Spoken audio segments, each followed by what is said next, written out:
Hey, thanks, Melanie. The storyline of this week was Kyle Bradish's return to the mound after Tommy John surgery in June of 2024. So I'm going to break down some numbers from MLB Statcast on the right-handers, 6 innings in under 85 pitches, as well as some numbers from Jeremiah Jackson and what he's brought to the table as of late.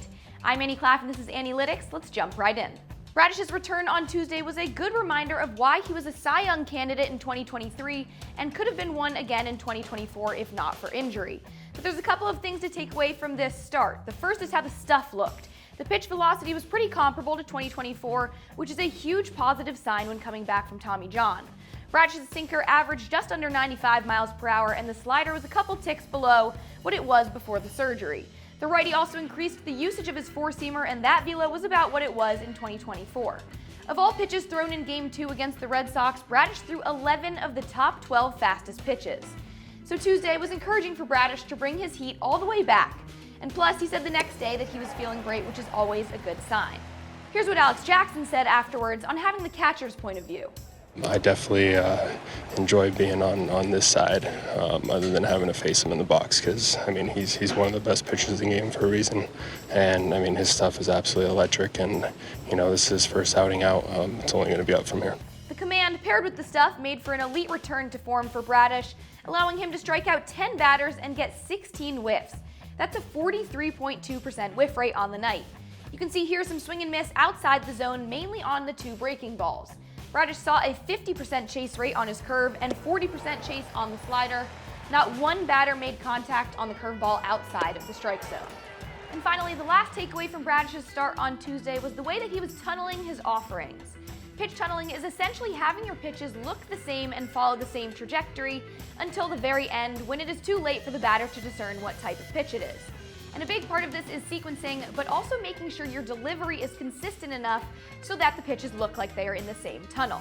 So here you can see Bradish's delivery and the pitches acting in the same tunnel headed toward the batter until they break different ways at the last second. The righty makes it seem like all of his pitches are the same out of his hand, but then physics and movement variances do the rest of the work before the hitter can actually make a swing decision. So again, encouraging signs all around from Kyle Bradish in his first big league start in 438 days.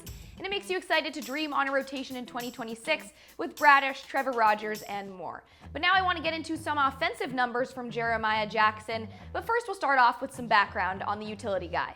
Jackson was a second-round draft pick in 2018 out of high school to the Angels, but bounced around the minors until the O's scooped him up on a minor league free agent deal last November. His MLB debut was on August 1st, and since then he's registered a .324, .342, and .459 slash line with an .802 OPS. So let's hone in on the hard contact that Jackson produces at the plate, and it started in AAA. Everything away from him inside the zone gave him more trouble than closer to him, but he still reached an average exit velocity of 101 miles per hour in that top square inside the zone. Now when we look at this zone breakdown in the big leagues, here his success has come in all middle zones and squares up inside. That one square that averaged 101 in AAA is at 97.4.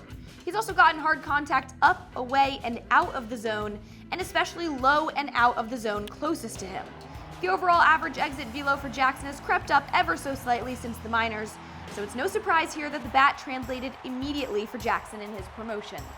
His versatility on defense is huge as well, and the way that the bat has been performing, we could see him very well be a utility guy in the 2026 lineup next year.